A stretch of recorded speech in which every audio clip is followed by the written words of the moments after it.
15वीं शताब्दी वो अहम समय था जब भविष्य को नया स्वरूप देने वाली शक्तियों का उदय हो रहा था।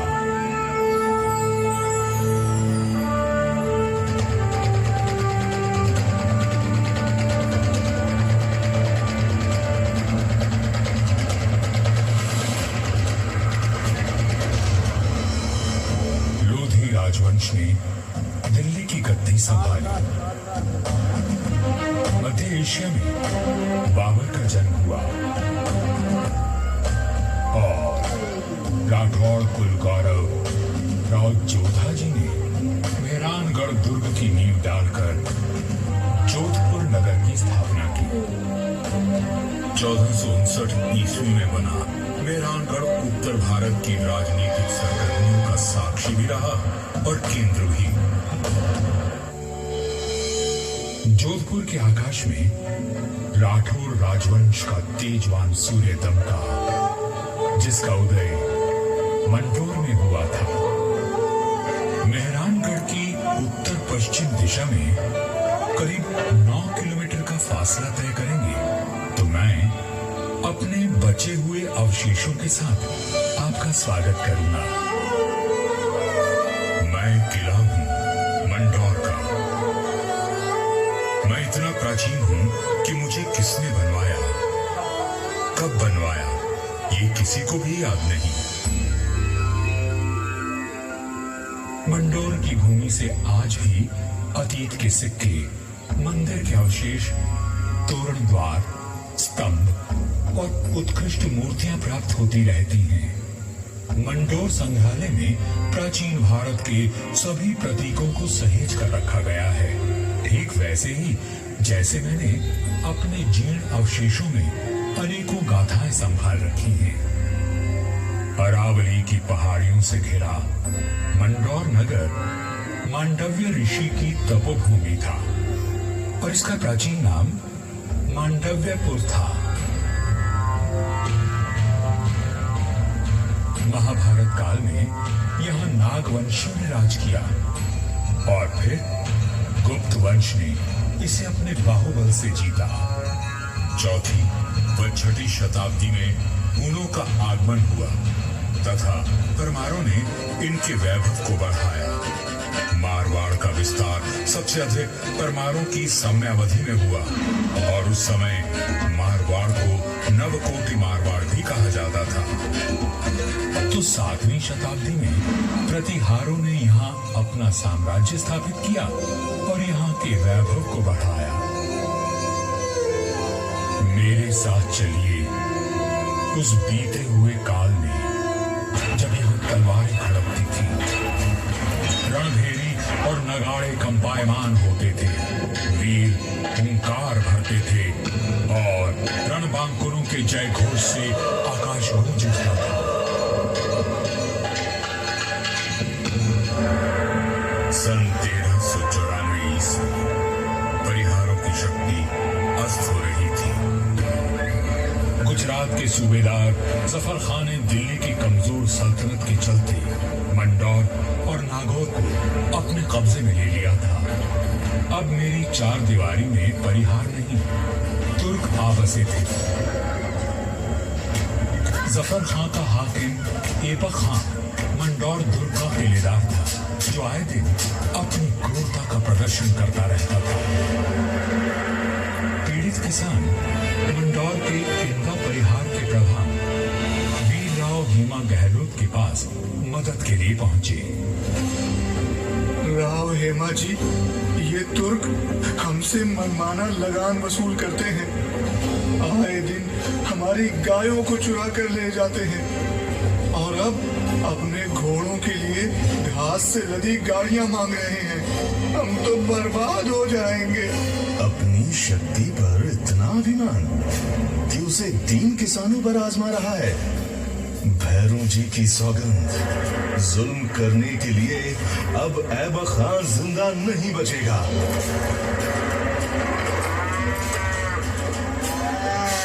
शक्तिशाली शत्रु से लड़ने के लिए बल और बुद्धि से वार करने की योजना बनाई गई। आसपास की कई 100 गाड़ियां तैयार की गईं और हर गाड़ी में हथियार लिए योद्धा छुप कर बैठ गए। गाड़ियां जैसे ही किले के भीतर पहुंची, क्षत्रियों ने नारा लगाया, आयो लड़ो फतेह कर दो, आयो लड़ो फतेह कर दो।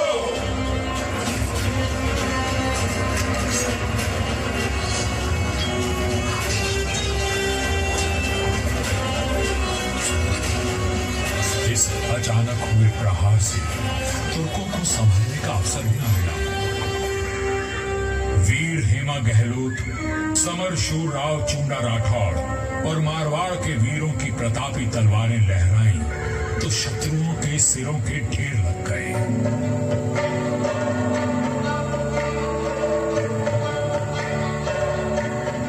इसी जीत की याद में आज भी मंदौर में राव महोत्सव मनाया जाता है।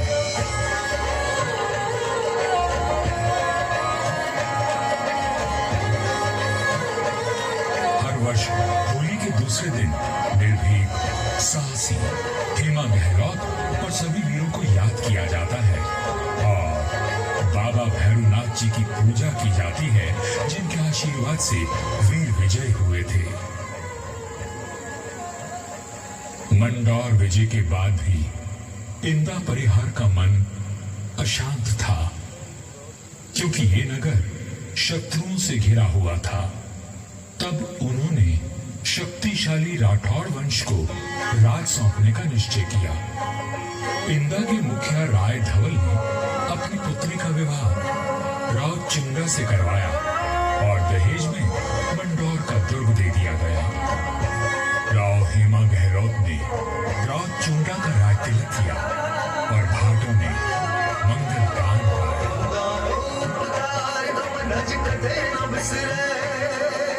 चुंडो चवरी चाड़ दी मांडो मरदाए जे इंदारो उपकार कम नज कटे न बिसरे चुंडो चवरी और सामरिक सूझबूझ का परिचय देते हुए राव चुंडा ने अपने साम्राज्य को बढ़ाया और मंदौर को मारवाड़ की राजधानी बनाया। 1423 में नागौर के युद्ध में राव चुंडा वीर गति को प्राप्त हुए और उनके पुत्र कान्हा के बाद राजदंड राव रणमल ने संभाला।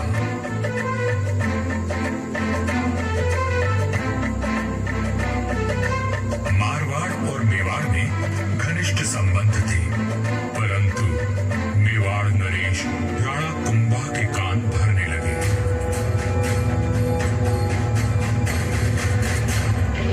मुझे राव रणमल की नीयत ठीक नहीं लगती राणा। वो आपका राज हड़पना चाहता है। वह सिर्फ एक पक्ष को देखते हैं, दूसरे पक्ष से तो उनका कोई मोह नहीं। एक मधुर संबंध में संशय और अविश्वास का विष घोल दिया गया था। 1438 ईस्वी में राव रणमल अपने पुत्र जोधा के साथ चित्तौड़ के दुर्ग में था। रणमल को किसी षड्यंत्र का आभास हुआ और उसने बेटे जोधा को किले से बाहर भेज दिया। पिता की आज्ञा मान जोधा चित्तौड़गढ़ की तलहटी में पहुंचा। तभी एक डोम ने जोधा का ध्यान खींचा, जो एक दोहा गा रहा था।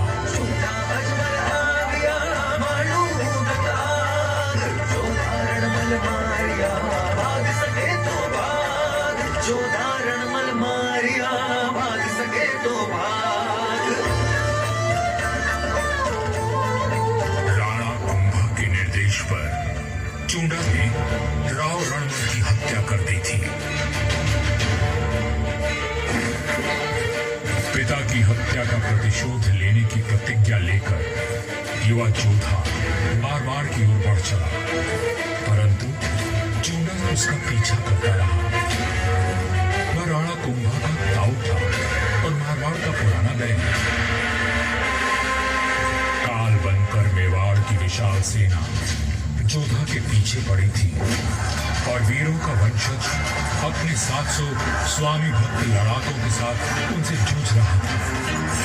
विपत्ति के हर बवंडर को साफ कर जब जोधा मंडोर पहुंचा तो उसके पास केवल 7 सैनिक बचे थे, पर चूंडा यहां भी आ पहुंचा।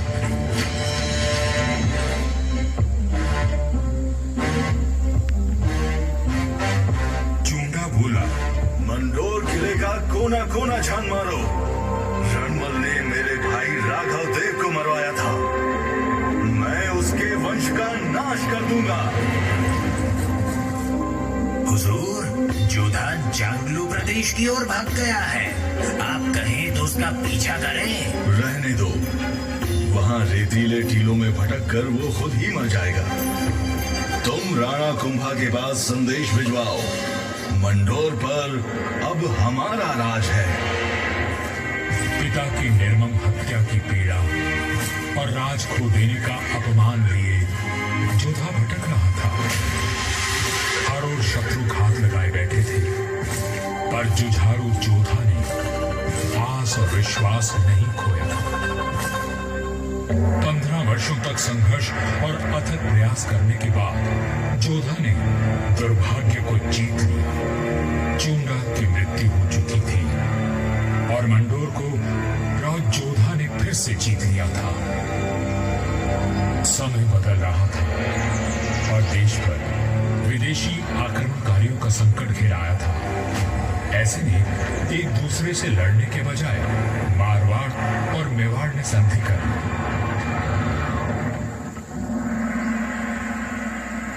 पर दूरदर्शी राव जोधा को कोई चिंता खाए जा रही थी और उस चिंता का कारण मैं यानी मंडोर का दुर्ग था।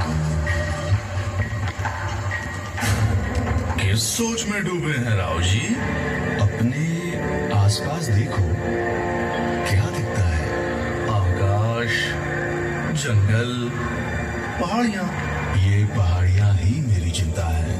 कई 100 साल पहले ये काफी ऊंची थी और किले तक पहुंचना कठिन था, पर भारी वर्षा और धूल भरी आंधियों ने इनका कद घटा दिया है।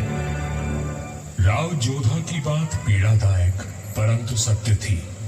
मैं भी अब बूढ़ा और कमजोर हो चला था, सो मेरा त्याग करके मेहरानगढ़ का निर्माण किया गया और ये सही फैसला था।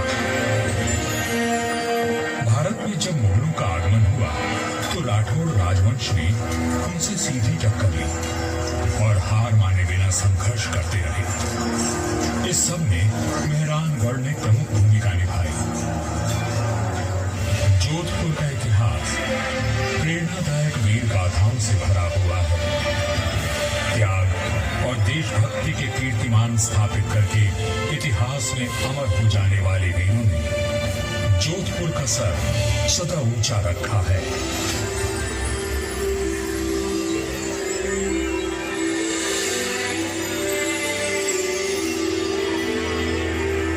इस धरती पर जन्मे सपूत अपनी भुजाओं में इतना बल रखते थे कि मातृभूमि की रक्षा कर सके। तभी इनकी छत्र छाया में इनकी प्रजा सुखी और समृद्ध हुई।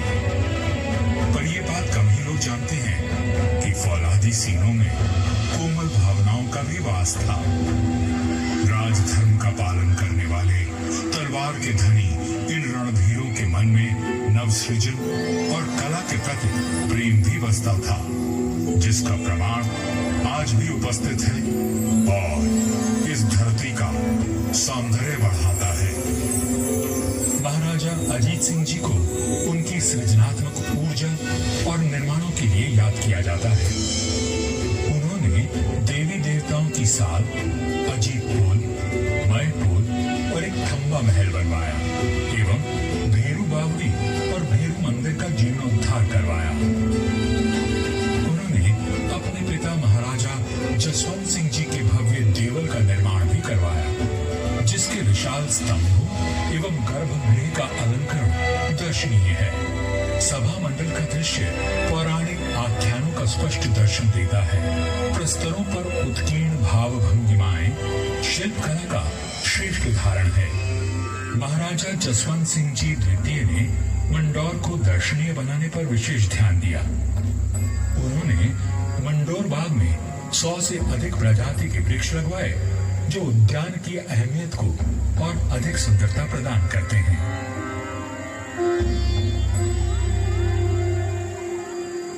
1896 ईस्वी में महाराजा सरदार सिंह जी ने मंडौर के बाग को और संवारा।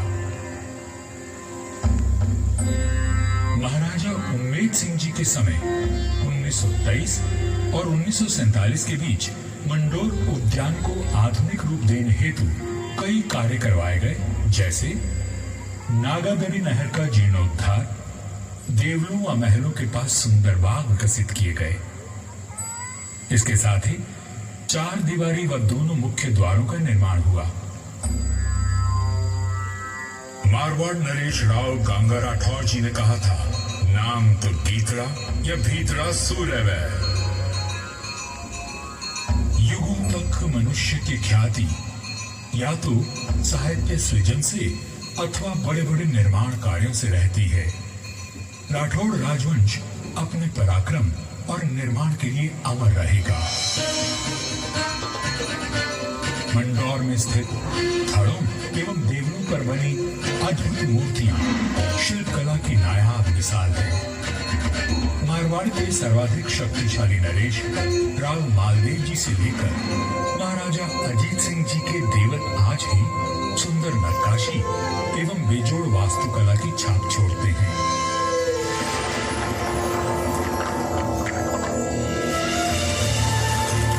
महाराजा अजीत सिंह जी के देवल का निर्माण इनके पुत्र महाराजा अभय सिंह जी ने संवत 1793 में शुरू करवाया, लेकिन इसे पूरा उनके प्रपौत्र महाराजा भीम सिंह जी ने संवत 1856 में किया।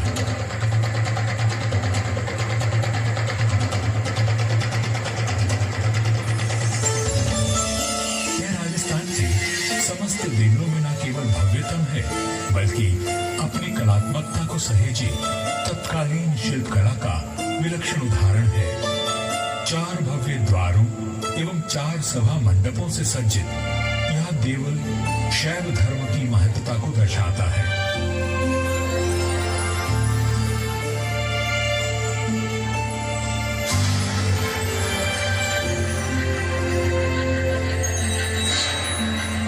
आजादी के पश्चात यहाँ कई विकास कार्य करवाए गए और 1968 में यहाँ के महलों में संग्रहालय की स्थापना की गई। यहाँ जन्मे वीरों और स्वामी भक्तों की मिसाल युगों तक कायम रहेगी। जब वीरपुरी और नाग पंचमी को यहाँ विशाल जनसमूह उमड़ता है, तो आज भी हमारे आत्मीय संबंध जीवंत हो उठते हैं। उनकी आंखों में उमड़े प्रेम और श्रद्धा को देखकर मन भाव विभोर उठता है। सदियों के संबंध आज भी अटूट हैं। मुझे तो समय की आंधी ने नष्ट कर दिया, पर मंडौर के देवल, मंदिर, छतरियों और बाग को संभाल कर रखना इस पीढ़ी का कर्तव्य है।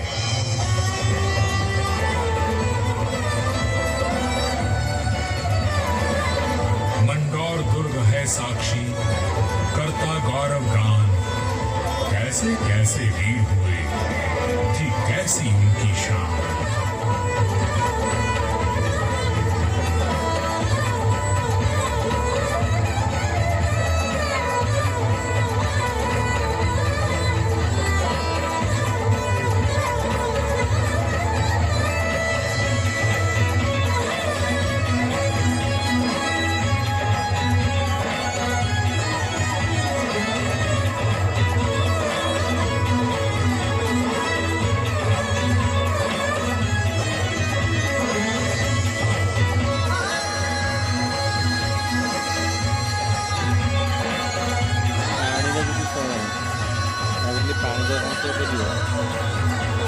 लाईट सांगू का?